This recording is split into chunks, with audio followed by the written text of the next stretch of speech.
সময়টা গ্রীষ্মকাল। দুপুর গড়িয়ে বিকেলের আকাশে হেলে পড়েছে সূর্যটা। গ্রামের নির্জনতা খানিকটা ভাঙে শুধু মাঠে খেলতে থাকা কিশোরদের চিৎকারে। পলাশপুর গ্রামের পশ্চিম প্রান্তে মজনু কাকার পরিত্যক্ত বাগানের পাশের খোলা মাঠে ছেলেরা জড়ো হয়েছে ক্রিকেট খেলতে। ধুলা উড়িয়ে চলছে খেলা। ব্যাট হাতে নোমান, সবার মাঝে সবচেয়ে সাহসী আর দুষ্টু বলে পরিচিত। নোমান ভাই, মারেন একটা ছক্কা, ফিরোজ চিৎকার করে বলে। নোমান ব্যাট তোলে, নজর ফিল্ডারদের ওপরে, তারপর বোলার সিফাতের দিকে। গড় গড় করে ছুটে এলো বল। ঠাস! ব্যাটে লেগে বলটা আকাশের দিকে উঠে গেল। ছেলেরা উল্লাসে ফেটে পড়ে। ছক্কা, ছক্কা, ছক্কা! বলটা সোজা উড়ে গিয়ে মাঠের পশ্চিম পাশের পুরনো জংলা বাড়ির ঝোপঝাড়ের মধ্যে হারিয়ে যায়। ওই বাড়িটা নিয়ে অনেক গুজব রয়েছে। কেউ বলে ওখানে জিন বাস করে, কেউ বলে রাতে সেখানে কান্নার শব্দ শোনা যায়। কিন্তু ক্রিকেটের উত্তেজনায় সেই সব গল্প ভুলে ছেলেরা এক দৌড়ে গিয়ে বাড়িটির পাশে হাজির হয়। ভাই, বল তো খুঁজে পাচ্ছি না, পেছন থেকে ডেকে উঠল ফিরোজ। নোমান একটু বিরক্ত হয়ে এগিয়ে যায়। এইটা কি, একটা বল খুঁজতে পারলি না? বলে সে নিজেই ঝোপের দিকে এগিয়ে যায়। ঝোপে ঢুকে চারদিকে খুঁজতে থাকে। কাটা, গাছপালা, পুরনো পাথরের স্তূপ, কোথাও বল নেই। পাশেই সজীব আর সিফাত পুকুর পাড়ে খুঁজছে। কেউ কেউ বাড়ির পশ্চিম পাশ ঘুরে দেখছে। কিন্তু অদ্ভুত বিষয় হলো, বলটি কোথাও নেই, যেন মাটির নিচে ঢুকে গেছে। নোমান থেমে দাঁড়ায়। হঠাৎই একটা শীতল হাওয়া তার গায়ে লাগে। সে চারপাশে তাকায়। আশেপাশে কেউ নেই, সে একা। মুহূর্তের জন্য মাঠের কোলাহল হারিয়ে যায়। পাখিরা যেন থেমে গেছে, বাতাস থমকে গেছে। নোমান পেছনে ফিরতেই দেখে ভেতরের কিছু লতাপাতা নড়ছে। সে একটু থেমে থেকে এগিয়ে যায়। পেছন থেকে ফিরোজ চিৎকার করে বলে, নোমান ভাই, ওদিকে যেও না, ওইখানে সাপ থাকতে পারে, সাবধানে থাকো। সজীবও বলে ওঠে, ভাই, না যাওয়াই ভালো, বল খুঁজতে গিয়া যদি কিছু হয়। কিন্তু নোমান কারো কথা কানে নেয় না। সে ধীরে ধীরে ঝোপের ভেতরে ঢুকে পড়ে। ঝোপের ভেতরটা অনেক ঘন আর ভেজা। মাটির গন্ধে চারপাশ ভরে গেছে। নোমান ভাবে হয়তো বলটা এখানেই কোথাও পড়েছে। কিন্তু এত লতাপাতা আর গাছগাছালির ভেতরে খুঁজে পাওয়া খুব কঠিন। সে দুই হাত দিয়ে লতাপাতাগুলো সরাতে লাগলো। মাঝে মাঝে কাটা লেগে তার হাতে আঁচড় পড়ে। এরই মধ্যে সজীব আর সিফাত এগিয়ে এসে ওকে সাহায্য করতে শুরু করে। সবাই মিলে ধীরে ধীরে ঝোপের ভেতরটা পরিষ্কার করে। ঝোপঝাড় থেকে লতাপাতাগুলো টেনে সরাতেই হঠাৎ তারা একটা পুরনো ভাঙাচোরা কুয়ো দেখতে পায়। কুয়োটার চারপাশে শ্যাওলা জমে গেছে, ওপরে লতাপাতা ঝুলছে। নোমান কুয়োর কিনারায় দাঁড়িয়ে ভেতরে উঁকি মারে। সে দেখতে পায় কুয়োর পানিটা এখনো নড়ছে, যেন কেউ ভেতরে কিছু ফেলে দিয়েছে বা কিছু একটাকে নাড়িয়ে দিয়েছে। সজীব কাপা গলায় বলে, এই কুয়োয় তো পানি অনেক কাল ধরে থম ধরে থাকে, এখন এমন নড়তেছে কেমনে? সিফাত বলে, বাতাসে হয়তো এমন হচ্ছে। কিন্তু নোমান কিছু বলে না। সে স্থির চোখে তাকিয়ে আছে কুয়োর পানির দিকে। হঠাৎই পানির ওপর থেকে ছোট্ট একটা লাল বল ভেসে ওঠে। বলটা আবার ডুবে যায়। চারজনেই অবাক হয়ে যায়। বলটা তো দেখতে ঠিক তাদের হারিয়ে যাওয়া বলের মতো। তারপর আরেকটু পর বলটা আবার ভেসে ওঠে। কুয়োর পানি আবার ধীরে ধীরে শান্ত হয়। একটু আগের সেই নড়াচড়া, বল ভেসে ওঠা, সব যেন কোনো কল্পনা। তবুও বলটা এখনো কুয়োর মাঝখানে ঠাই ভেসে আছে। নোমান এক দৃষ্টে বলটার দিকে তাকিয়ে থেকে হঠাৎ বলে, বলটা তো তুলতেই হবে নাকি? আমাদের খেলা চলতেছে। সজীব মুখ কুঁচকে বলে, ভাই, কিন্তু এই কুয়ো থেকে একটা বল আমরা কেমনে তুলবো ভাই? এটা তো সোজা কাজ না। ভেতরে হাত দিলে পড়ে যাব, আবার দড়ি কাটা কিছুই নাই। নোমান চারপাশে দেখে মাটিতে একটা বাঁশের লাঠি পড়ে আছে। সে সেটা দেখিয়ে বলে, এই যে, এখানে তো একটা লাঠি আছে। ফিরোজ, তুই এই লাঠি দিয়ে বলটা তুলে দে। ফিরোজ একটু ঘাবড়ে যায়। তারপর লাঠিটা হাতে নিয়ে কুয়োর কিনারায় এসে পানির ভেতর উকি দেয়। বলটা তখন মাঝখানে হালকা দুলছে। ফিরোজ ধীরে ধীরে লাঠির মাথা দিয়ে বলটাকে ঠেলার চেষ্টা করে। একবার, দুইবার, পানি ছলছল করে ওঠে।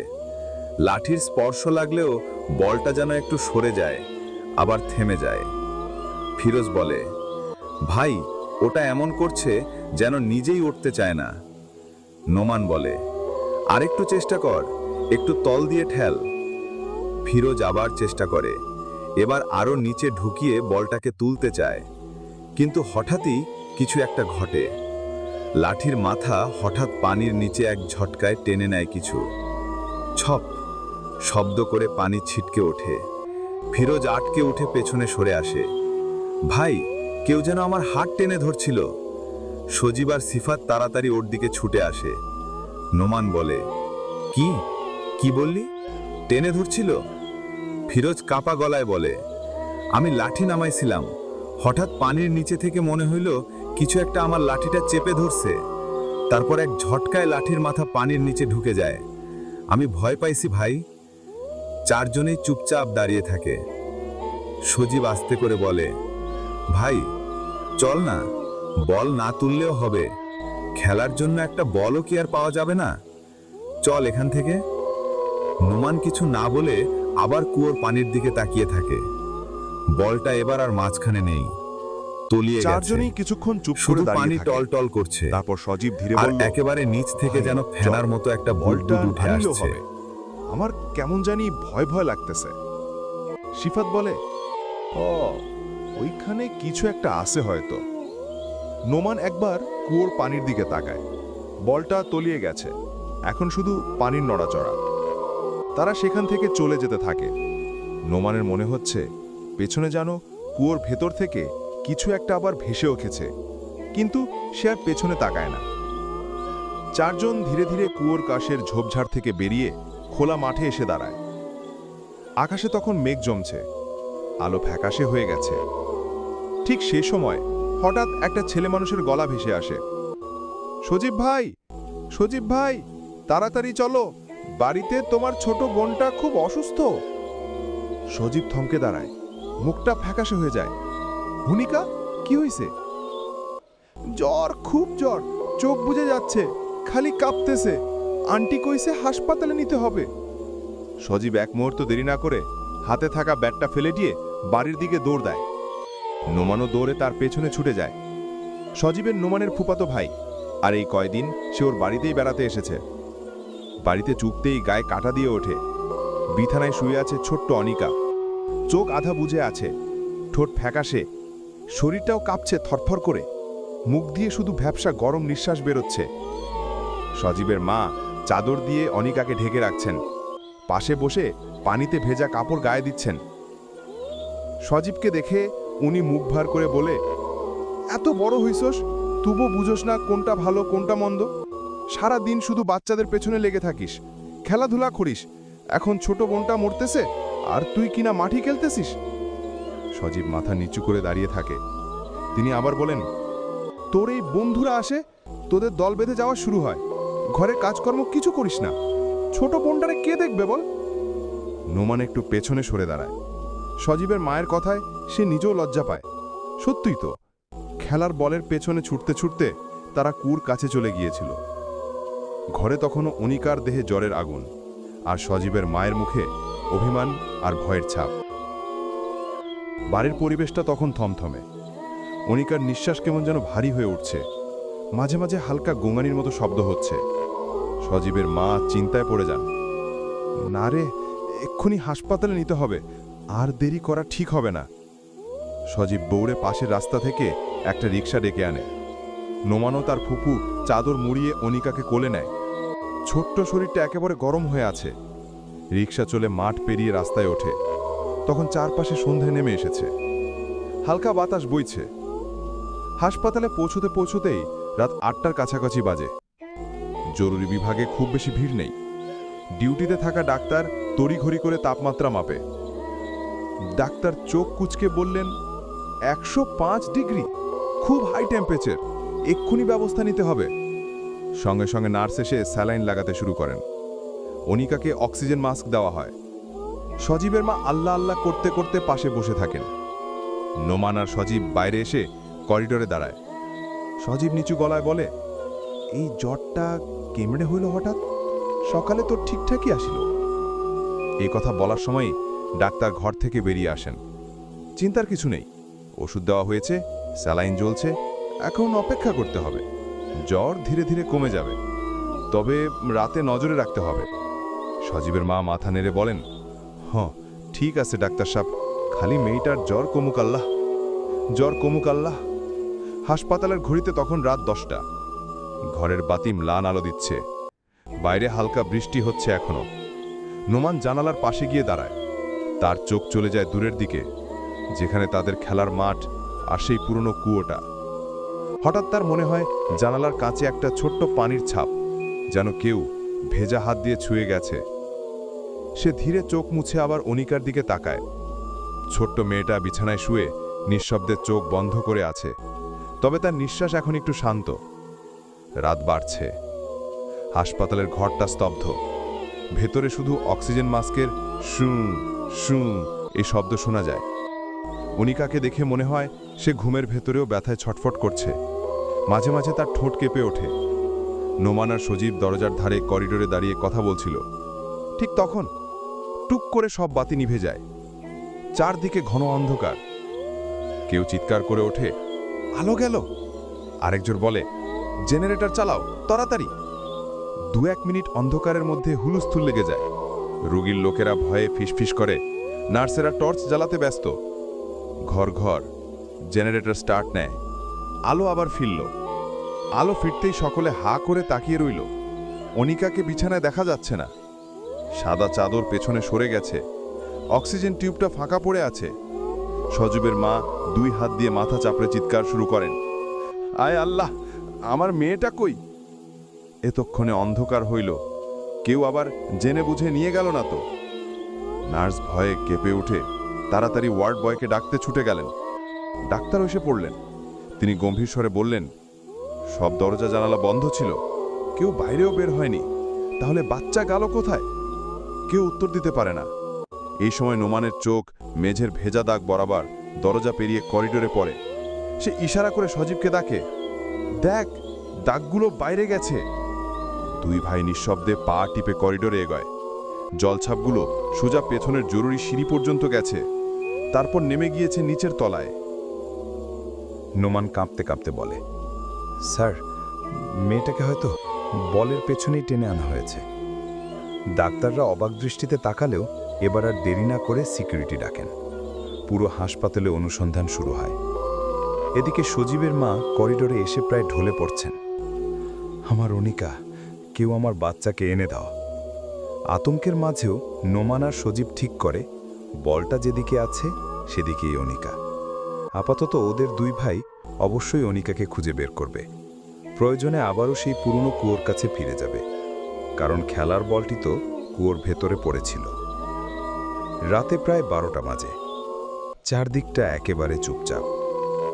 হাসপাতাল থেকে বেরিয়ে নোমান আর সজীব ভেজা পায়ের বাঘ ধরে দৌড়াতে দৌড়াতে সেই পুরনো কুয়োর কাছে এসে দাঁড়ায়। কুয়োর চারপাশে লতাপাতা ঝুলে আছে, মাটিতে জল, কোথাও কাউকে দেখা যায় না। হঠাৎ তারা শোনে ছপ ছপ পানির মতো শব্দ। কুয়োর ভেতরে যেন কেউ হাত পা ছুটছে। সজীব কুয়োর কিনারায় উঁকি দেয়, টর্চের আলো ফেলে চেঁচিয়ে ওঠে, নোমান, অনিকা। কুয়োর অন্ধকারে ছোট্ট অনিকা পানি আঁকড়ে ধরেছে, ডুবে ডুবে ভাসছে। মুখে কষ্টের ভাব, কিন্তু সে চিৎকারও করতে পারছে না। সজীব কাপা গলায় বলে, দড়ি লাগাতে হবে তাড়াতাড়ি। নোমান পাশের ঝোপ থেকে একটা লম্বা বাঁশ টেনে আনে, সঙ্গে ছোট একটা দড়ি খুঁজে বের করে। দুজনে মিলে বাঁশের মাথায় দড়ি বেঁধে কুয়োর ভেতর নামায়। অনিকা, দড়ি ধর।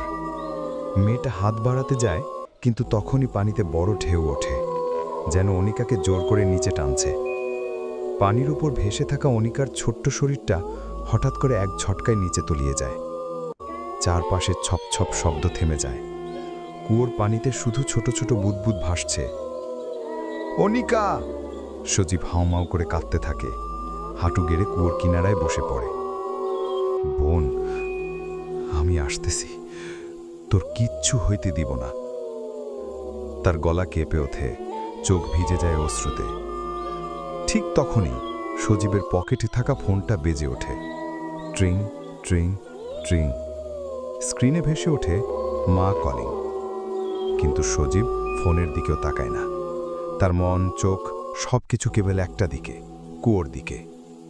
সে উঠে দাঁড়িয়ে বলে, তুই বাসটা শক্ত করে ধরিস, আমি নামতেছি। নোমান আটকে ওঠে। পাগল হইছিস? এই রাতে এই কুয়োতে নামবি? জানিস না কি আছে নিচে? সজীব দৃঢ় গলার বলে, জানি না, কিন্তু কুয়োর ভেতরে আমার বোন আছে। আমি কিছু না কিছু করবই, তুই শুধু দড়িটা ঠিকমতো ধরে রাখিস। নোমান দ্বিধায় পড়ে যায়, কিন্তু সজীব থামে না। সে মোজা খুলে পকেটে রাখে, ফোনটা নামিয়ে মাটিতে রাখে, তারপর কোমর শক্ত করে বাঁশের দড়িতে গিট লাগায়। নোমান তখন আর কিছু না বলে দড়ি ধরে দাঁড়িয়ে পড়ে। তার চোখেও ভয়। সজীব ধীরে ধীরে কুয়োর ভেতরে নামছে। তার শরীরের চারপাশে ঠান্ডা স্যাঁতসেঁতে দেয়াল। বাতাসে ভেসে আসছে এক ধরনের পুরনো পচা গন্ধ। পানি এখন অনেক কাছে। সে এক হাতে দড়ি ধরে আরেক হাতে দেয়াল ছুঁয়ে ধীরে ধীরে নামছে। উপরে দাঁড়িয়ে নোমান দুই হাতে শক্ত করে বাঁশ আর দড়ি ধরে আছে। তার কপালে ঘাম আর মন জুড়ে আতঙ্ক। ঠিক তখনই ট্রিং ট্রিং ট্রিং। নোমানের পকেট থেকে মোবাইল বেজে ওঠে। সে চমকে ওঠে, চোখ বড় হয়ে যায়। এখন আবার কে কল দিতেছে? এক হাতে দড়ি ধরে রেখেই সে আরেক হাতে পকেট থেকে মোবাইল বের করে। স্ক্রিনে ভেসে ওঠে ফুপু কলিং। নোমান খুব কষ্টে মোবাইল কানে তোলে, আর তখনই ওপাশ থেকে সজীবের মায়ের কণ্ঠ কাপা গলায়, নোমান, মনিকারে পাইছি। হাসপাতালে ওর খাটের নিচে শুইয়া ছিল। ডাক্তাররা বলতেছে জ্বরও কমে গেছে। নোমান শিউরে ওঠে। সে হা হয়ে দাঁড়িয়ে থাকে। কি কি বললেন ফুপু? ও ঠিক আছে বাবা, তুমি ও সজীব ফিরে আসো। অনিকা কিচ্ছু হয় নাই। নোমানের গলা শুকিয়ে আসে। সে ধীরে ধীরে নিচে তাকায়। সজীব এখনো কুয়োর অন্ধকার গভীরে নামছে। সজীব! নোমান হাঁপাতে হাঁপাতে কুয়োর কিনারায় উকি দেয়। ভেতরটা একেবারে অন্ধকার আর ঠান্ডা। সে চিৎকার করে ওঠে, এই সজীব, সজীব, তুই কথা বলছিস না কেন? কোনো সাড়া শব্দ নেই, শুধু মাঝে মাঝে পানির হালকা ছপ ছপ আওয়াজ শোনা যাচ্ছে। নোমানের বুক কেঁপে ওঠে। সে দুই হাতে দড়ি শক্ত করে ধরে অনেক জোরে টান দেয়। একবার, দুইবার, তৃতীয়বার টান দিতেই দড়ির ওজন বাড়তে থাকে। নোমান বুঝতে পারে সজীব উঠে আসছে। কয়েক মুহূর্ত পর কুয়োর ভেতর থেকে সজীবের অর্ধ ভেজা শরীর ধীরে ধীরে ওপরে উঠে আসে। মাথা নিচু, চোখ আধ বোঝা। তার নিঃশ্বাস খুবই হালকা। নোমান তাকে দ্রুত দু হাতে ধরে কুয়োর পাশে শুইয়ে দেয়। এই সজীব, আমার কথা শুনতে পাচ্ছিস? কথা বল। সজীবের ঠোঁটটা একটু কেঁপে ওঠে, মুখে ভয়ের ছাপ স্পষ্ট। সে চোখ খুলে ধীরে ধীরে বলে, ভাই, কুয়োর নিচে কিছু ছিল, আমাকে টানতে ছিল। আমি কিছুই করতে পারছিলাম না। নোমান তার ঠান্ডা হাত দুটো নিজের হাতে নিয়ে চেপে ধরে। কুয়োর পানি তখনও ধীরে ধীরে নড়ছে, আর নিচ থেকে যেন কেউ নিঃশ্বাস নিচ্ছে ধীরে। নোমান আর এক মুহূর্তেও দেরি করে না। সে সজীবকে ধরে এক হাত তার কাঁধে রেখে দুজনে ধীরে ধীরে কুয়োর জায়গা থেকে সরে যেতে থাকে। পেছনে পড়ে থাকে সেই পুরনো কুয়ো, আর তার গভীরে অদেখা অন্ধকার। নোমানের শরীর ভয়ে, দুশ্চিন্তায় আর ক্লান্তিতে কাঁপছে। সজীব পানিতে ভেজা, তার শরীরটা ঠান্ডা হয়ে গেছে। হাঁটা চলা মুশকিল, কিন্তু থামলে চলবে না। ধীরে ধীরে সে টেনে নিয়ে আসে কুয়োর পাশে ঝোপ পেরিয়ে রাস্তার দিকে। রাতে তখন 2:30টার মতো বাজে। চারপাশে নিস্তব্ধতা। তারা অনেকক্ষণ পর হাসপাতালে পৌঁছায়। হাসপাতালের সামনে আলো জ্বলছে, কিন্তু কেউ নেই। নোমান হিম শীতল হাতে দরজায় ঠুকঠুক করে। ভেতর থেকে একজন ওয়ার্ড বয় দৌড়ে আসে। নোমান কাপা গলায় বলে, ভাই প্লিজ ডাক্তার ডাকেন, খুব জরুরি। ওয়ার্ড বয় ভেতরে ডাক্তার ডেকে আনে, সঙ্গে সঙ্গে নার্সও আসে। তারা সজীবকে স্ট্রেচারে শুইয়ে নেয়। তার গায়ে চাদর জোড়ানো হয়, অক্সিজেন মাস্ক লাগিয়ে দেওয়া হয়। এইসব দৃশ্য দেখতে দেখতে পেছন থেকে এক চিৎকার, আরে আল্লাহ, সজীব! নোমান চমকে তাকায়। তার ফুপু, সজীবের মা। তিনি দৌড়ে এসে ছেলেকে জড়িয়ে ধরতে যান, কিন্তু নার্স থামিয়ে দেয়। কি হয়েছে তোদের? এত রাতে কোথায় গেছিলি? ছেলেটারে এই অবস্থা করলি?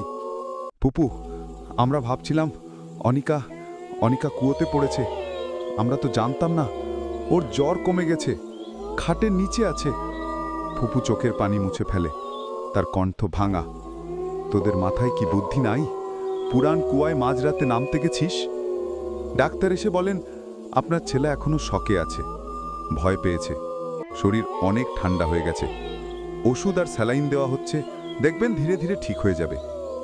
নোমান তখন একপাশে বসে পড়ে। সবকিছু কেমন ঘোলাটে লাগছে তার কাছে।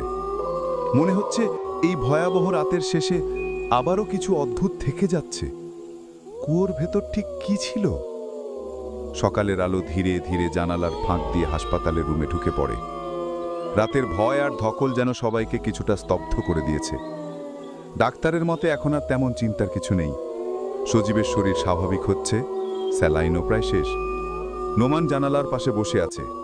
চোখে ঘুম নেই, শরীরে ক্লান্তি, তবু মনটা বারবার এক জায়গায় গিয়ে আটকে যাচ্ছে, সেই কুয়ো। সকালে তারা সজীব ও অনিকাকে ছাড়পত্র নিয়ে বাড়ি ফিরে যায়। ফুপু পাশে বসে আছেন, কোলে ছোট অনিকা। মেয়েটাও এখন একটু স্বাভাবিক অবস্থায় ফিরে এসেছে, চোখে ঝাপসা ঘুম।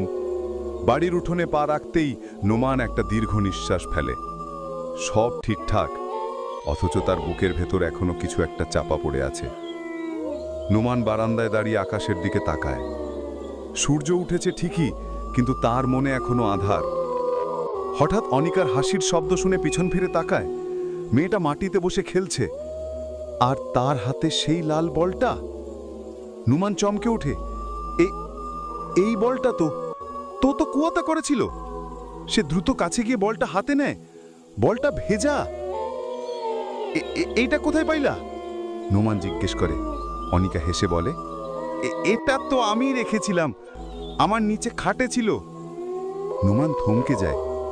তার মাথায় প্রশ্নের পর প্রশ্ন ঘুরপাক খেতে থাকে। কিভাবে এই বলটা আবার ঘরে এলো? কুয়োর ভেতর কি দেখেছিল সজীব?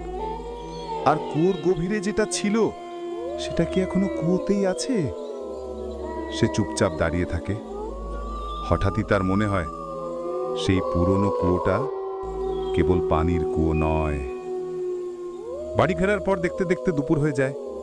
সজীব অনেকটা ক্লান্ত হয়ে ঘরের এক কোণে শুয়ে ঘুমিয়ে পড়েছে। অনিকার মুখে হাসি, সে এখন পুরোপুরি সুস্থ মনে হচ্ছে। কিন্তু নোমানের চোখে ঘুম নেই। সকাল থেকে তার মাথায় ঘুরপাক খাচ্ছে একটা জিনিস, কুয়োটা। সকলে যখন বিশ্রাম নিচ্ছে, সে একাই বেরিয়ে পড়ে। বাড়ির পেছনের গলি পেরিয়ে, ঝোপঝাড় ডিঙিয়ে সেই পুরনো ভাঙা বাড়ির পাশ দিয়ে কুয়োর দিকে এগিয়ে যায়। আকাশে হালকা মেঘ, বাতাসও খুব একটা নেই। চারপাশে কেউ নেই, না মানুষ, না পাখি, না কোনো শব্দ। নোমান এসে কুয়োর পাশে দাঁড়ায়।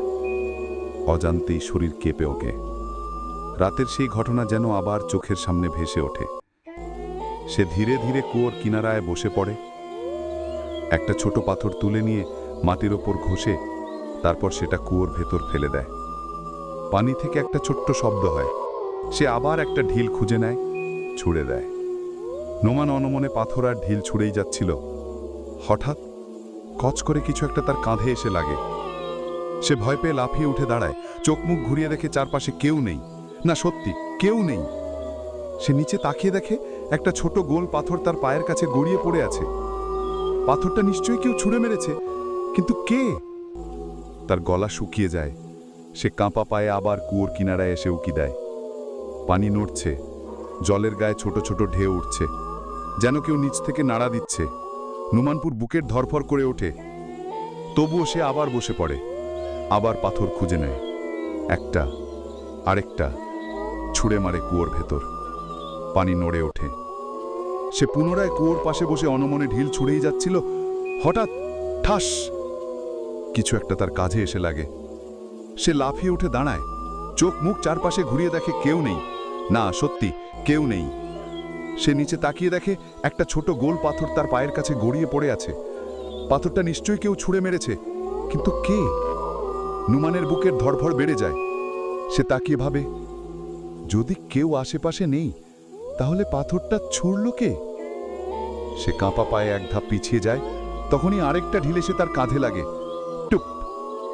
এইবার আর চুপ করে থাকে না সে। চোখ মুখে রাগ এনে গর্জে উঠে বলে, এই, কে আছিস? সাহস থাকলে সামনে আয়। কেন ঢিল মারছিস?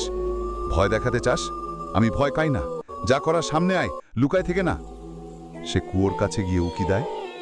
পানি নড়ছে, জলের গায়ে ছোট ছোট ঢেউ উঠছে, যেন কেউ নিচ থেকে নাড়া দিচ্ছে। নুমান আবার চিৎকার করে, এই, কে আছিস নিচে? উঠে আয়। সাহস থাকলে চোখে চোখ রেখে কথা বল। তার গলার রাগ এখনো কাঁপছে। হঠাৎই একটা মেয়েলি হাসি ভেসে আসে। হি হি হি, মিষ্টি কিন্তু অদ্ভুত। সে চারপাশে তাকায়, ডান পাশে, বাপাশে, ঝোপের দিকে কেউ নেই, কিন্তু হাসির আওয়াজ এখনো বাতাসে ভাসছে, খুব হালকা। একবার মনে হয় কুয়োর ভিতর থেকে আসছে, আবার মনে হয় যেন একেবারে তার কাছেই আছে। নুমানের শরীর তখন টান টান রাগে আর উত্তেজনায় কাঁপছে। সে আবার গর্জে ওঠে, আরে, এই, কে আছিস? একবার সামনে আয়। তোরে একদিন না একদিন ঠিকই আমি সামনে পাবো, তখন তোর হাড় গোড় ভেঙে দেব। তারই চোখে এখন ভয় নয়, শুধু রাগ। ঠিক তখনই আবার সেই মেয়েলি হাসি ভেসে আসে। হি হি হি, একটানা, মিষ্টি কিন্তু অদ্ভুত। নুমান চারপাশে তাকায়, এবার আরো খুঁটিয়ে।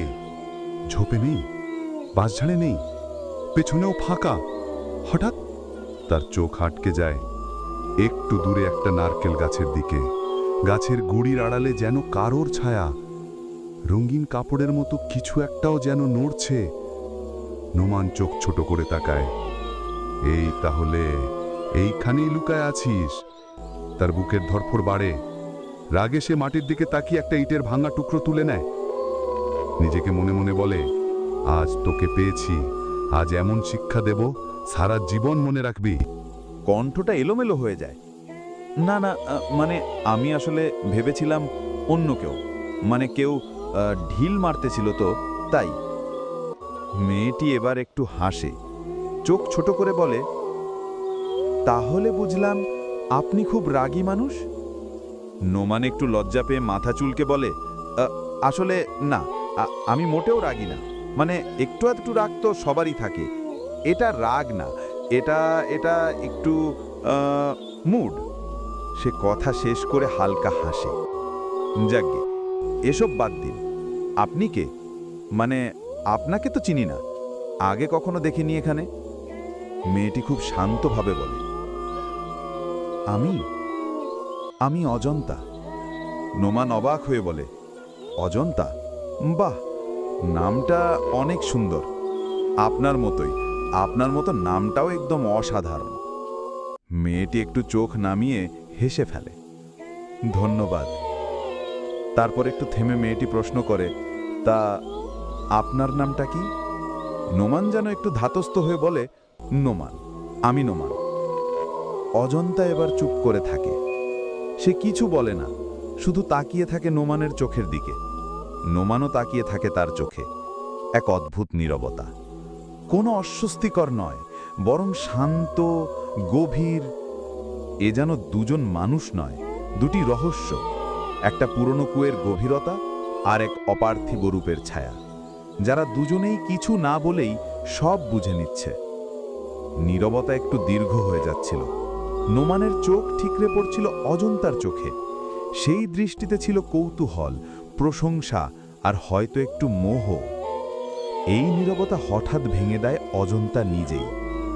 সে হেসে বলে, আপনি এভাবে আমার দিকে কি দেখছেন? নোমান একটু ধাতস্থ হয়, ঠোঁটে এক চিলটে হাসি এনে বলে,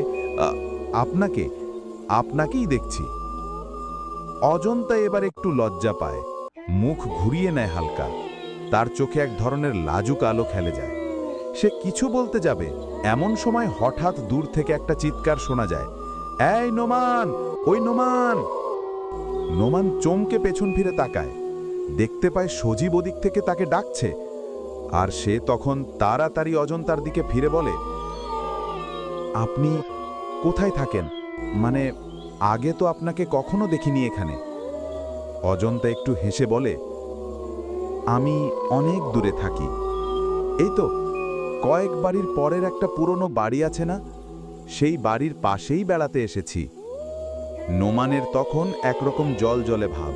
সে একটু এগিয়ে এসে নিচু গলায় বলে, আচ্ছা, আমরা কি মানে অন্য সময় আগার কথা বলতে পারি, অন্য কোথাও? অজন্তাকার চোখে চোখ রেখে উত্তর দেয়, আপনি যদি চান আমি রাতে এখানে আসতে পারি, এই জায়গাতেই। নোয়ালের তখন আনন্দের ছায়া। সে যেন না ভেবেই বলে বসে, তাহলে তো খুব ভালো হয়। অজন্তা এবার একটু মাথা নিচু করে হাসে। কয়টায় আসবো বলুন? নোমান তখন কিছুক্ষণ ভাবে, তারপর বলে, রাত 11টায়। সবাই ঘুমিয়ে পড়ে, তখন আমরা নিশ্চিন্তে কথা বলতে পারব। অজন্তা হালকা মাথা নাড়ে, তার মুখে এক অদ্ভুত মায়াবী হাসি। ঠিক তখনই সজীব কাছাকাছি চলে আসে, হাঁপতে হাঁপতে বলে, এই নোমান, তুই এখানে কি করিস? তোকে খুঁজে খুঁজে আমি হইরান। নোমান দ্রুত পেছন ফিরে তাকায়, আর যখন আবার অজন্তার দিকে মুখ ফেরায়, দেখে সেখানে কেউ নেই। না গাছের পাশে, না আশপাশে, না মাটিতে কোনো ছায়া। শুধু বাতাসটা হালকা ঠান্ডা হয়ে গেছে, আর নারিকেল পাতার ফাঁক গলে কুয়োর উপর পড়ছে এক ছিলটে রোদ। নোমান স্তব্ধ হয়ে দাঁড়িয়ে থাকে, চোখে বিস্ময়, মনে হাজারটা প্রশ্ন। নোমান এখনও স্থির হয়ে দাঁড়িয়ে, তার চোখ কুয়োর পাশেই নারকেল গাছের দিকে। মনের মধ্যে তোলপাড়। এইমাত্র যার সঙ্গে কথা হচ্ছিল সেই অজন্তা কোথায় গেল? সজীব জিজ্ঞেস করে, কিরে নোমান, তুই এখানে কি করছিস? কার সাথে কথা বলছিস? এখানে তো কাউকেই তো দেখতে পাচ্ছি না। নোমান চমকে ওঠে। সে চারপাশে তাকায়। সত্যি কোথাও কেউ নেই, গাছের পাশটা ফাঁকা। সে মনে মনে ভাবে, এক মুহূর্তেই কোথায় গেল মেয়েটা? এমন তো হওয়ার কথা না। সজীব আবার জিজ্ঞেস করে, এই, তুই তো কেবল কারোর সাথে কথা বলতেছিলি, আমি নিজ চোখে দেখেছি। বল না, কে ছিল? নোমান একটু চুপ করে থাকে, তার ঠোঁট কাঁপে, কিন্তু কিছু বলে না। অবশেষে সে হেসে ফেলে, এক ধরনের অস্বস্তির হাসি দিয়ে বলে, আরে না রে, কিছু না, এমনিতেই একা একা দাঁড়িয়ে নিজের সাথে একটু কথা বলছিলাম, মাথাটা একটু এলোমেলো লাগছে। সজীব চোখ সরু করে তাকায়, তোর মাথা ঠিক আছে তো? বাড়ি চল, মা তোর জন্য ভাত বেড়ে রাখছে, ঠান্ডা হয়ে যাবে। নোমান মাথা নিচু করে হেঁটে সজীবের সাথে যেতে থাকে, কিন্তু তার মন পড়ে আছে পিছনে কুয়োর পাশে, আর সেখানে যেখানে এক অপার্থিব সৌন্দর্য হেসে বলেছিল, আমি অজন্তা। সেদিকে একবার ফিরে তাকায় না। সেখানে শুধু বাতাস, আর নারকেল গাছের পাতাগুলো হালকা দুলছে। এক রহস্যময় ছায়া যেন এখনো চোখে লেগে আছে। নোমান সজীবের সাথে বাড়িতে ফিরে আসে। ঘরে ঢুকতেই তার ফুফু বলেন, এই যে নোমান, তোর জন্য ভাত বেড়ে রাখা আছে, ঠান্ডা হওয়ার আগেই খেয়ে নে। নোমান মাথা নাড়ে, মুখে একরকম স্থিরতা, চোখে ক্লান্তি। চুপচাপ হাত মুখ ধুয়ে খেতে বসে যায়। সজীব পাশে বসে খাচ্ছে, মাঝে মাঝে কিছু বলছে, হাসছে, কিন্তু নোমান নীলা একেবারেই অন্য কোথাও। সেও খাচ্ছে, তবে যেন মুখে খাবারের স্বাদই নেই। তার চোখ বারবার চলে যায় জানালার ফাঁক দিয়ে বাইরে। সন্ধ্যা ঘনিয়ে এসেছে। সজীব খাবার পরে বিছানায় পা ছড়িয়ে বসে বলে, কিরে নোমান, তুই এমন চুপচাপ আর অন্যমনস্ক হয়ে আছিস কেন? ঠিক আছিস তো? নোমান চমকে ওঠে, বলে, হ্যাঁ ঠিক আছি। আরে না রে, কিছু হয়নি। সজীব একটু সন্দেহর চোখে তাকিয়ে বলে, তোর মুখটা কেমন ফ্যাকাশে, কিছু লুকাচ্ছিস না তো? নোমান জোর করে হেসে বলে, আরে ভাই কিছু না, একটু ঘুম ঘুম ভাব হচ্ছে, এই যা। তবুও তার চোখে যেন এক রহস্য লুকানো। সে মনে মনে বারবার হিসেব কষে, এখন সন্ধ্যা 6টা, অজন্তা তো বলেছিল রাত 11টায় দেখা হবে কুয়োর পাশে। সময় যেন ধীরে ধীরে গড়িয়ে চলছে, কিন্তু তার বুকের ধড়ফড় বাড়তেই থাকে। তখন সজীব বলে, এই শোন, চল না রে দুজন বাইরে একটু হেঁটে আসি, ঘুরলে তোরও ভালো লাগবে, মাথাও ঠান্ডা হবে। নোমান প্রথমে কিছু বলে না, তার মনে চিন্তা, বাইরে বের হতেই হবে, তবে সজীবের সাথে না, আমাকে একাই যেতে হবে। তবুও সে মাথা নাড়ায়। চল একটু হেঁটে আসি। তার সজীবের সঙ্গে চললেও মনটা তখনও আটকে আছে সেই কুয়োর পাশে, সেই নারকেল গাছের নিচে, আর সেই অপার্থিব রূপের মেয়েটি অজন্তার কাছে। এখন শুধু অপেক্ষা। রাত 11টার। সন্ধ্যার পরে নোমান আর সজীব বাইরে হাঁটতে বের হয়। পাড়ার পথ ধরে দুজনে একসাথে চলতে থাকে। হাঁটতে হাঁটতে গ্রামের সীমানা পার হয়ে যায় তারা। চারপাশে কুয়াশা নেমে আসছে ধীরে ধীরে। আকাশে তারা। সজীব হঠাৎ বলে ওঠে, তোর কি কুয়োর সেই ঘটনার জন্য খারাপ লাগছে? নোমান কিছুক্ষণ চুপ থেকে উত্তর দেয়, হ্যাঁ, বারবার মাথায় ঘুরছে। কিন্তু বলতো, সেদিন সত্যি করে কুয়োর ভেটুই তোকে টানছিল কে? সজীব বলে, তাই তো জানতেই তোকে সঙ্গে করে নিয়ে যাচ্ছি, পাশের এলাকার এক কবিরাজের কাছে। লোকজন বলে উনি সব বোঝেন, দেখা না দেখা জিনিসও নাকি টের পান। নোমান একটু থেমে প্রশ্ন করে, কবিরাজ? সজীব বলে, এই কবিরাজের নাম শুনলে চমকে উঠবি।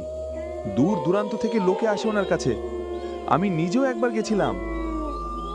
নোমান আর কিছু না বলে চুপচাপ হেঁটে যায় তার পাশে। একটু পরে তারা পৌঁছে যায় একটা পুরনো ঘরের সামনে। ঘরের চারপাশে গাছগাছালি। ঘরের ভেতরে তখনও লোকজন বসে আছে। কেউ সর্দি কাশি নিয়ে এসেছে, কেউ চোখে ধোঁয়া দেখে ভয় পেয়েছে, কেউ আবার বলছে ঘুমের মধ্যে কেউ ভয়ের স্বপ্ন দেখে। নোমান কিছুটা অস্বস্তি নিয়ে চারপাশ দেখে। ভিতরে মৃদু আলো। মাটির চুলার পাশে একটা গামছা গায়ে দিয়ে বসে আছেন সেই লোকটি, সাদা দাড়ি। কিছুক্ষণ পর যখন ভিড় কমে আসে, সজীব সামনে গিয়ে মাথা নিচু করে বলে, হুজুর, আমাদের একটা ব্যাপার জানার ছিল। আমরা একটা পুরনো কুয়োয় গেছিলাম। সেদিন আমি নিচে নামতেই কিছু একটা আমাকে টেনে ধরেছিল। মনে হচ্ছিল কেউ আমার পা চেপে ধরে আছে। আমি কোনো মতে বেরিয়ে এসেছি। এখনো ভয়ে গা শিউরে ওঠে ওই কথা মনে হলে। কবিরাজ গভীর দৃষ্টিতে তাকিয়ে নোমান আর সজিমের কথা শুনছিলেন। মাথা নিচু করে যেন কিছু ভাবলেন। তারপর খুব নিচু গলায় বললেন, আমাকে আগে সেই কুয়োর কাছে নিয়ে চলো। সেখানে না গেলে কিছু বলা যাবে না। সজীব আর নোমান একে অপরের দিকে তাকায়। তারা দুজনেই জানে সেই কুয়োর পথ অন্ধকার, নিঃসঙ্গ আর ভয়ঙ্কর। তবুও তারা চুপচাপ কবিরাজের পেছনে হাঁটতে শুরু করলো। রাত তখন নেমে এসেছে পুরোপুরি। ঘড়ির কাঁটা 9টা বাজে। আকাশে চাঁদ নেই। ঝোপঝাড় পেরিয়ে তারা গ্রামের শেষ প্রান্তে পৌঁছায়। ভাঙা পুরনো বাড়ির পাশ দিয়ে হেঁটে কুয়োর কাছে আসে তারা। সেই পরিচিত জায়গা, সেই নারকেল গাছ, আর তার পাশে সেই অভিশপ্ত কুয়ো। চারপাশে যেন এমন নিস্তব্ধ যে শুধু পাতার খসখস আর পায়ের আওয়াজ শোনা যায়। কবিরাজ থামলেন। তার চেহারা কেমন গম্ভীর। তিনি বলেন, তোমরা দুজন এখানেই দাঁড়িয়ে থাকো, আমি একা গিয়ে দেখি। নোমান আর সজীব একটু দূরে দাঁড়ায়। তাদের গা জুড়ে এক অজানা কাঁপুনি। কুয়োর চারপাশ যেন কেমন অস্বাভাবিক ঠান্ডা হয়ে আছে। কবিরাজ ধীরে ধীরে কুয়োর কাছে যান। চোখ বুজে দাঁড়িয়ে থাকেন কয়েক সেকেন্ড। তারপর খুব ধীরে হাতে মাটি ছুঁয়ে কিছু একটা পড়তে শুরু করেন। কিছুক্ষণ পর তার ঠোঁট থেমে যায়। অচিরেই তিনি হঠাৎ চিৎকার করে ওঠেন, সর্বনাশ! এই যে বাঁধ ভেঙে গেছে! নোমান হতভম্ব হয়ে চমকে উঠে বলে, কি বলছেন হুজুর, কি হয়েছে? তারা দৌড়ে গিয়ে কবিরাজের পাশে দাঁড়ায়। কুয়োর ভেতরে তখন অস্বাভাবিক দৃশ্য। পানির ওপর দিয়ে ঘূর্ণি উঠছে, ঢেউয়ের মতো ছড়িয়ে পড়ছে চারপাশে। কুয়োর পানি এমনভাবে নড়ছে যেন কিছু নিচ থেকে উঠে আসতে চাইছে। নোমান কাঁপা গলায় বলে, এটা কি? এই পানি এমন নড়ছে কেন? কবিরাজ ফিসফিস করে বলেন, এই কুয়োর ভেতর যা আছে তা কোনো সাধারণ কিছু নেই। এখানে আটকে রাখা হয়েছে এক আত্মাকে, যে আজই বের হওয়ার চেষ্টা করছে। তোমরা ভুল করেছো এখানে এসে। এখন কিছু একটা করতেই হবে, না হলে বড় ক্ষতি হয়ে যাবে। সজীব আর নোমান দুজনেই কুয়োর দিকে তাকিয়ে বোবা হয়ে যায়। কুয়োর পানি ক্রমশ ঘূর্ণিতে পরিণত হচ্ছে, আর তার গায়ে ভেসে উঠছে এক অদ্ভুত গন্ধ, যা ধীরে ধীরে বাতাসে ছড়িয়ে পড়ছে। এই যেন কুয়ো নয়, একটা ভয়ঙ্কর দরজা, যার পেছনে কেউ বা কিছু ধীরে ধীরে জেগে উঠছে। কুয়োর ভেতর তখন যেন জলের নাচন শুরু হয়ে গেছে। পানির ওপর ঢেউ বাড়ছে, ঢেউ কুয়োর কিনারা ছুঁয়ে ফেলছে। নোমান আর সজীব চুপ করে আতঙ্কিত হয়ে তাকিয়ে আছে। ঠিক তখনই আশেপাশে থাকা গাছগাছালিতে এক জড়ো হাওয়া ওঠে। কেবল কুয়োর পাশে থাকা গাছগুলো, সেগুলো হঠাৎ করেই কাঁপতে থাকে, যেন ঝড় বয়ে যাচ্ছে। পাতাগুলো ছিঁড়ে উড়ে যেতে থাকে বাতাসে। কিন্তু আশ্চর্যের ব্যাপার, বাকি সব গাছ একদম নিস্তব্ধ। এক বিন্দু হাওয়াও নেই সেখানে। চারপাশ শান্ত, অথচ কুয়োর পাশের গাছগুলো যেন তাণ্ডব শুরু করেছে। নোমান ফিসফিস করে বলে, হে, এটা কি হচ্ছে সজীব? এটা তো স্বাভাবিক না। সজীব স্তব্ধ। তারা তখন কবিরাজের দিকে তাকায়। তিনি তখনও কুয়োর পানি দেখছেন। অবশেষে তিনি কাঁপা গলায় বলেন, এই জায়গাটায় এখন এক মুহূর্ত দাঁড়ানো ঠিক না। জায়গাটা একদমই নিরাপদ না। ভেতরে যেটা আছে সেটা আমাদের উপস্থিতির টের পেয়ে গেছে, আর একবার জেগে উঠলে এই জায়গা থেকে বেঁচে ফেরা সম্ভব হবে না। চলো, এখনই এখান থেকে চলে যেতে হবে। তিনি পেছন ফিরেই হাঁটা ধরেন। নোমান আর সজীব তার পেছন পেছন দৌড়ে যায়। কুয়োর ভেতর তখনও অস্বাভাবিকভাবে পানির ঢেউ খেলছে। পানির মধ্যে এক অজানা গন্ধ, পচে যাওয়া মরদেহের মতো। না বলা ভয় যেন চোখের সামনে ঘোরে। তারা কুয়ো থেকে অনেকটা দূরে গিয়ে হাঁপাতে থাকে। নোমান তখনও কাঁপছে, সজীবও কথা বলছে না। তবুও সাহস করে সজীব প্রশ্ন করে বসে, হুজুর, যদি সত্যি এই কুয়োর ভেতরে কোনো আত্মা আটকে থাকে, তাহলে কি কোনো উপায় আছে? মানে ওটাকে কি মুক্ত বা ধ্বংস করা যায় না? কবিরাজ কিছুক্ষণ চুপ করে থাকেন, তার চোখে চিন্তার ছাপ। অবশেষে তিনি ধীরে বলেন, হ্যাঁ, উপায় আছে, কিন্তু সহজ নয়। সেই আত্মা সাধারণ আত্মা নয়।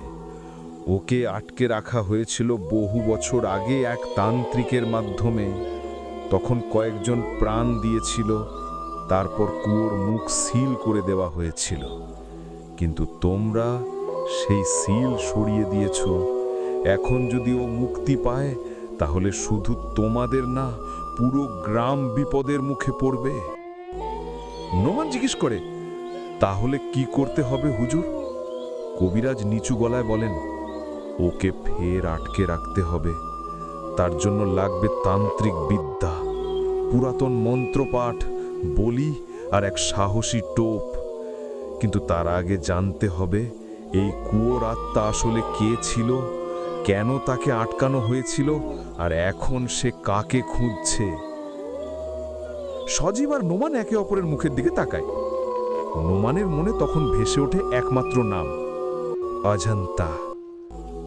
কবিরাজ কুয়োর কাছে যা দেখলেন তাতে তার মুখ ফ্যাকাশে হয়ে যায়। বিদায় নেওয়ার আগে তাদের দুজনকে কড়া করে বললেন, আজ রাতে একদম বাইরে বেরোবে না। দরজা জানালা ভেতর থেকে আটকে রাখবে, এক চুলও বাইরে যাবে না। এই কথা ফেলে তিনি দ্রুত সেখান থেকে চলে যায়। সজীব হাঁটতে হাঁটতে বললে, দেখলি কি ভয়ানক ব্যাপার? কবিরাজ যা বলল তার কথা সব ঠিক হলে তো বড় বিপদ। কুয়োর সিলটা তো তুই খুলেছিলি, মূল দোষ তোর। তোর ব্যাটে লেগে বলটা সেদিন কুয়োতেই গিয়ে পড়েছিল। নোমান ভেতরটা কেঁপে উঠল, মুখে হেসে বলে, আরে ভাবিস না, কবিরাজ ঠিকই কিছু করে ফেলবেন, এসব চিন্তা বাদ দে। নোমান মুখে এমন বললেও তার মনে এলোমেলো চিন্তা ঘুরছে। অজন্তা আগেই বলেছে রাত 11টায় দেখা করবে। সময় পেরোচ্ছে, কি করবে এখন? ঘরের ভেতর ঘড়িতে তখন রাত 10:30 বাজে। বাড়ির চারিদিকে নিস্তব্ধতা, বাইরে নিঃশব্দে কুকুর ডাকছে। সজীব বিছানায় শুয়ে গল্প শুরু করে, ক্লাসের কাণ্ড, ক্রিকেটের ছক্কা, পরীক্ষার ভয়। নোমান পাশেই বসে, কিন্তু কথায় মন নেই। এক চোখে বারবার দরজার দিকে দেখে। হঠাৎ সে পেট চেপে মুখ কুঁচকে উঠে বসল। এই সজীব, পেটটা মোচড় দিচ্ছে রে। হ্যাঁ, বেশ জোরে উঠেছে। সজীব উঠে জিজ্ঞেস করে, একা বাইরে যেতে পারবি? আমি সঙ্গে আসব? নোমান তড়িঘড়ি মাথা নেড়ে বলে, না রে না, দরকার নেই, আমি যাব আর আসব। তুই ঘুমা, তোকে আর জাগতে হবে না। সজীব গা ঘষে কম্বলের ভিতর ঢুকে পড়ে। ঠিক আছে, দেরি করিস না। তার গলায় ক্লান্তির ছাপ, চোখ অর্ধ লেগে আসে। নোমান আলতো পায়ে উঠে ঘরের কাঠের দরজা শব্দ না করে খুলে বাইরে বেরোয়।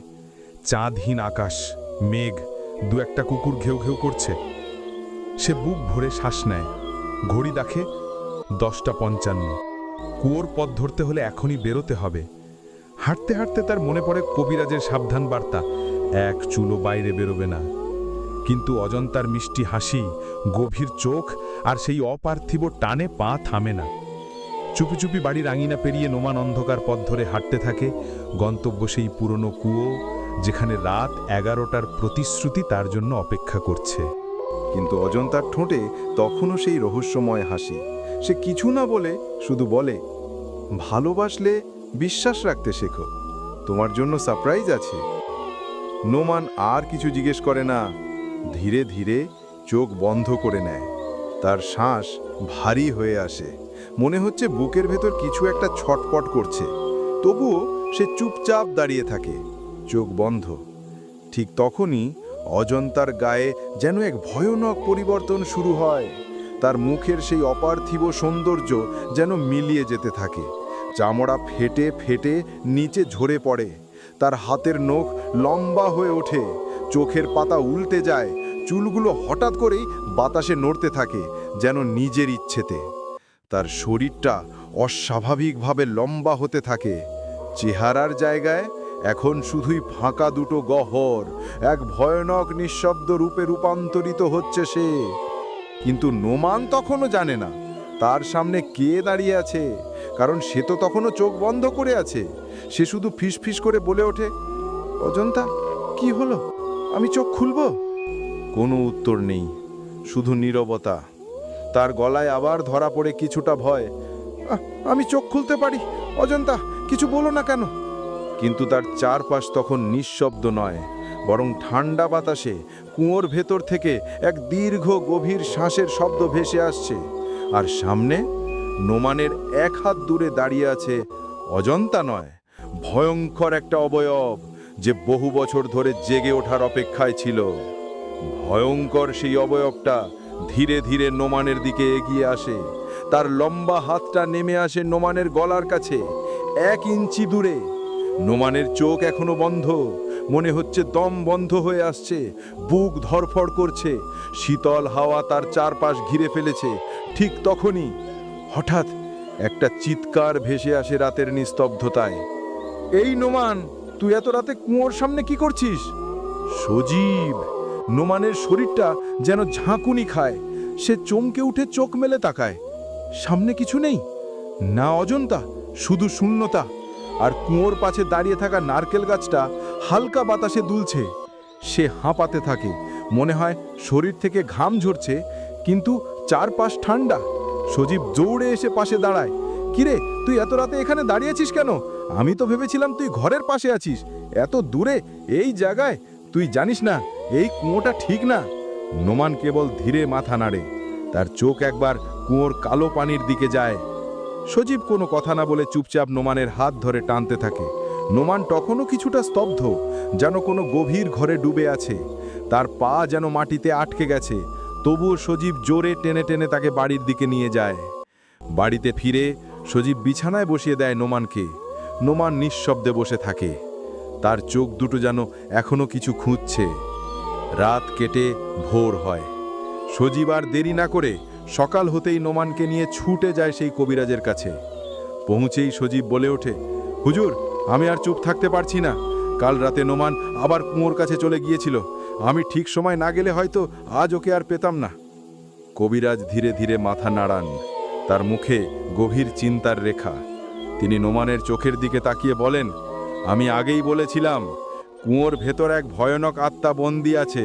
তোমরা সেই সিল খুলে দিয়েছ, আর এখন সেই আত্মা সে নোমানকে টানছে, ওকে চায়। নোমান ফিসফিস করে বলে ওঠে, অজন্তা, ও কি মানুষ না? কবিরাজ চোখ বন্ধ করে একটু চুপ করে থেকে বলেন, না, অজন্তা নামটা সত্যি হলেও সে মানুষ না, সে এক বিভ্রান্ত আত্মা। হয়তো সে একসময় বিশ্বাসঘাতকতার শিকার হয়ে কুয়োর গভীরে আত্মহত্যা করেছিল, আর এখন সে খুঁজছে এক সঙ্গী যাকে সে নিজের মতো করে নিতে পারবে। সজীব কাঁপা গলায় বলে, তাহলে হুজুর এখন উপায় কি? ও যদি আবার নোমানকে ডাকে, তাকে যদি আবার কুয়োর কাছে নিয়ে যেতে চায়? কবিরাজ থলির ভেতর থেকে একটা কালো সুতোয় বাঁধা তাবিজ বের করে দেন। তার কণ্ঠ আরো নিচু, ভয়ে শুদ্ধ গম্ভীর হয়ে ওঠে। এই নাও, এই তাবিজটা ডান হাতে বিধে রাখবে। সাথে আর একটা কথা, রাতের বেলা একা বাইরে যাবে না। এই আত্মাটা দুর্বল নয়, যে কোনো সময় কুয়োর পানিতে টেনে নিয়ে যেতে পারে। নোমান তাবিজটা হাতে নেয়। মনে হয় সেই ছোট্ট বস্তুটাই এখন তার একমাত্র বাঁচার ভরসা। কবিরাজ তখন বলেন, তোমাদের হাতে আর সময় বেশি নেই। ও কেবল ডাকবে না, খুঁজবে, টানবে, এমনকি তোমার ঘর পর্যন্ত যেতে পারে। সজীব চুপচাপ তাবিজটা নোমানের হাতে বেঁধে দেয়। তার চোখে তখনও ভয়, আর নোমানের চোখে অজন্তার মুখ ভেসে ওঠে। কবিরাজ দীর্ঘ নিঃশ্বাস ফেলে বলেন, সামনে কদিন পরেই অমাবস্যার রাত, আর তোমরা যদি এখনো না বোঝো তাহলে বলে রাখি, অমাবস্যার রাতে এই আত্মা তার পূর্ণ শক্তি পাবে। তার গলা আরও গম্ভীর হয়ে ওঠে। সেই রাতেই ও নোমানকে পুরোপুরি নিজের করে নিতে চাইবে। সব রকম চেষ্টা চালাবে, ভয়, ঘুর, প্রেম, বিভ্রান্তি সব দিয়ে। তোমাদের খুব সাবধানে থাকতে হবে, একটুও সুযোগ দেওয়া যাবে না। সজীব কবিরাজের মুখের দিকে তাকায়। নোমান তখন তাবিজটা শক্ত করে ধরে আছে। কবিরাজ আরও বলেন, তোমাদের ঘরের চারপাশে আমি মাটির বৃত্ত এঁকে দেব। সেই বৃত্তের বাইরে যেও না রাতের বেলা। আর যদি কোনোভাবে নোমান সেই বৃত্ত পেরিয়ে যায়, তবে তাকে ফিরিয়ে আনা সহজ হবে না। এই কথা শুনেই নোমানের মুখে চিন্তার ছাপ ফুটে ওঠে। আর সজীব, সে তো মাথা নিচু করে দাঁড়িয়ে থাকে। এক পর্যায়ে কবিরাজকে সালাম জানিয়ে তারা দুজন বাড়ির দিকে রওনা দেয়। পথে আস্তে আস্তে সজীব যেন আর সহ্য করতে পারে না। সে ফুঁসে ওঠে, তুই এমন পাগল কেন রে? কবিরাজ তো বলেছিল বাইরে যেও না, সাবধানে থেকো। তুই কি করলি? পেট ব্যথার বাহানা দিয়ে ঠিক রাত 11টার সময় কুয়োর কাছে গেলি। এই তোর মাথায় কি থাকে রে? নোমান চুপ করে থাকে। সে কোনো উত্তর দেয় না। তার মনে তখনও ভেসে উঠছে একটাই ছবি, অজন্তা। তার সেই চোখ, সেই হাসি, আর সেই মুহূর্ত যখন সে বলেছিল, আমাকে কখনো ছেড়ে যাবে না তো।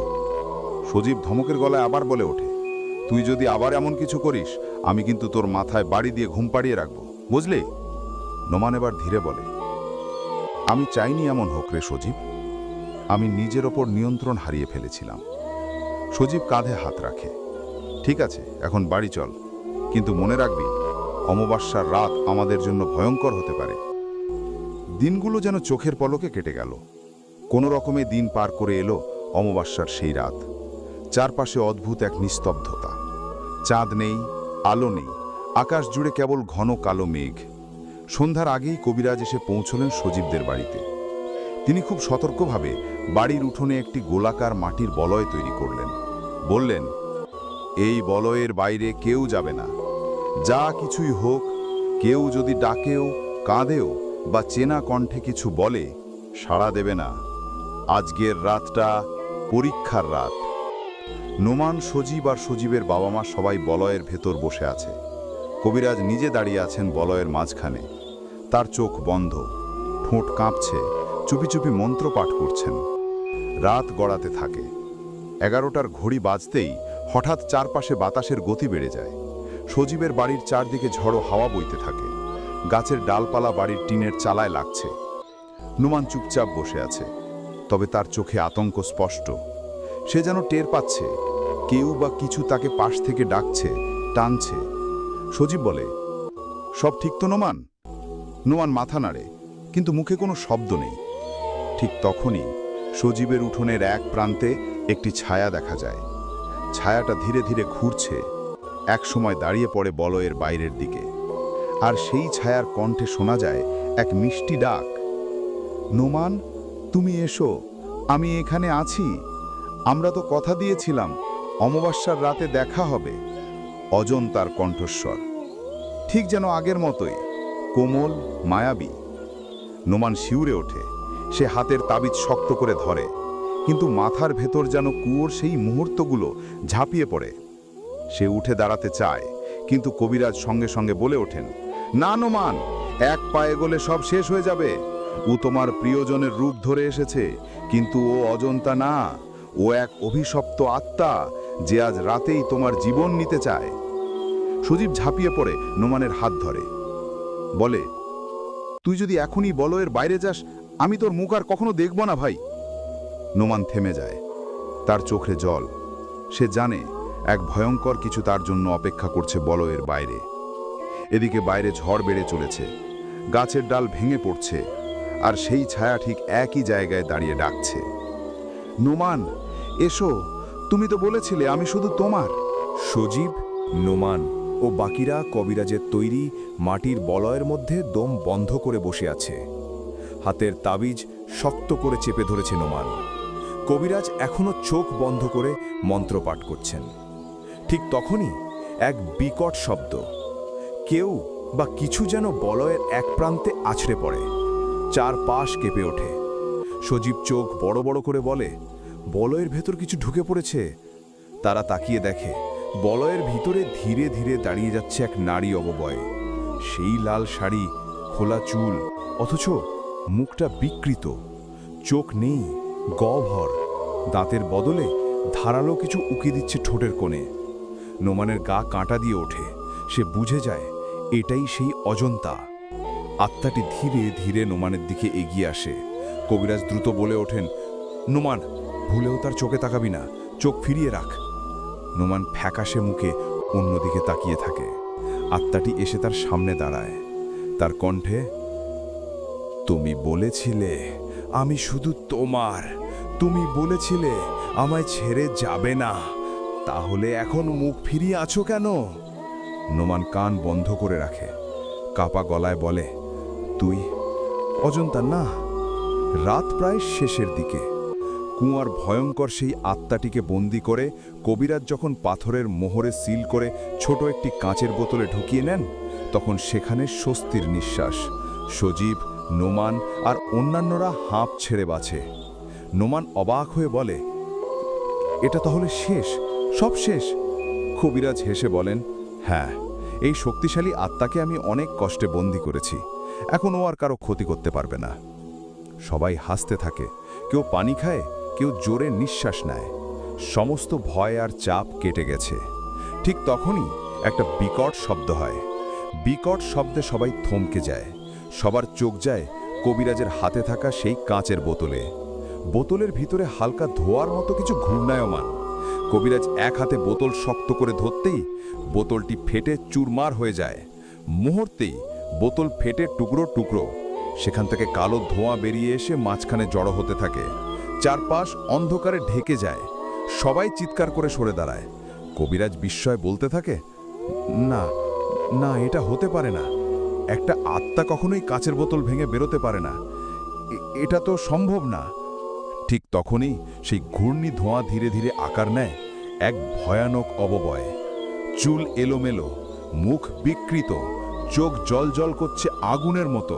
সে দাঁড়িয়ে হেসে ওঠে, একটা ঠান্ডা, রক্ত শীতল আর বিদ্রুপপূর্ণ হাসি। ঠিকই বলেছিস তুই কবিরাজ, একটা আত্মা এটা করতে পারে না, কিন্তু আমি আত্মা না। সবাই স্তব্ধ হয়ে দাঁড়িয়ে থাকে, কেউ আর কথা বলতে পারে না। নোমানের ঠোঁট কাঁপে। তুমি তাহলে তুমি কে? অববয়টি ধীরে ধীরে সামনে এগিয়ে এসে বলে, তুই আমাকে আত্মা ভেবে ভুল করেছিস কবিরাজ। আমি ছিলাম, আমি আছি, আর আমি থাকব। আমি কোনো আত্মা না, আমি হলাম জিন। এই কথা বলতেই বাতাস থমকে যায়। সবাই যেন পাথর হয়ে যায়। কবিরাজের মুখ থমথমে। তিনি বলে ওঠেন, এটা তো একেবারে অন্য কিছু। এই শক্তির মোকাবেলা আমার একার পক্ষে সম্ভব না। জিনের সেই কালো অববয় ধোয়ার মতো এক একবার এক জায়গা থেকে আরেক জায়গায় ঘুরছে। কেউ দাঁড়িয়ে থাকতে পারছে না ঠিক মতো। নোমানের শরীর ঠান্ডায় কাঁপছে। সজীব তো দাঁড়াতেই পাচ্ছে না। কবিরাজ ধীরে ধীরে পেছনে সরতে সরতে বলে, তুই কে? তোর আসল পরিচয় কি? জিন হেসে উঠে বলে, তুই কি মনে করেছিস একটা কয়েকশো বছরের পুরনো মন্ত্র আর বোতল দিয়ে আমাকে আটকে রাখবি? আমি জিন। আমাকে কুয়োর ভেতর ফেলে জিনদের প্রধান মন্ত্রে বেঁধে দিয়েছিল ওরা। সবাই থমকে যায়। কবিরাজ শক্ত করে দাঁড়িয়ে বলে, তুই যাই হো, তোর জায়গা পৃথিবীতে নয়। তোর শক্তি এখানকার মানুষের জন্য ভয়ানক, তোকে ফের বন্দি করতেই হবে। জিন তখন হাসে, বন্দি করবি? কাকে দিয়ে? এই নোমান যে এখনো চোখ বন্ধ করে আছে, এই সজীব যে কাঁপছে ভয়ে। কবিরাজ মাটি থেকে ধুলো তুলে মন্ত্র পড়া শুরু করে। আবার একটি ত্রিভুজ বলয় আঁকে। জিনটি সেই বলয় মুহূর্তেই ভেঙে ফেলে। কবিরাজকে এক ধাক্কায় অনেক দূরে ফেলে দেয়। জিনটি ভয়ানকভাবে হাসতে থাকে। এখন তোরা সবাই মরবি। তোদের মরার পর আমি মুক্ত হয়ে যাব চিরতরে। তোরা কেউই আমাকে থামাতে পারবি না। সজীব দৌড়ে গিয়ে জিনটিকে শাসায়, আমি তোকে শেষ করেই ছাড়ব। কিন্তু সে তো সাধারণ একটা যুবক, সে কি করে জিনকে পরাস্ত করবে? জিনটি সজীবকে আঘাত করে মাটিতে ফেলে দেয়।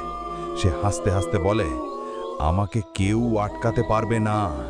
তখনই নোমান হঠাৎ চিৎকার করে ওঠে, না, আমি পারবো, আমি তোকে শেষ করব। সবার বিস্ময়ের মাঝে নোমান সামনে এগিয়ে যায়। তার হাতে এখনো বাঁধা কবিরাজের দেওয়া তাবিজ। সে সেই তাবিজ ছিঁড়ে ফেলে জিনের দিকে ছুঁড়ে মারে। তাবিজটি গিয়ে জিনের বুকে লাগতেই ভয়ঙ্কর আর্তনাদ। জিনের শরীর থেকে ধোঁয়া বেরিয়ে আসছে। সে কুয়োর দিকে ছুটে যায়। নোমানও পেছন পেছন যায়। আর কেউ কিছু করার আগেই জিন কুয়োর ভেতর ঝাঁপ দেয়।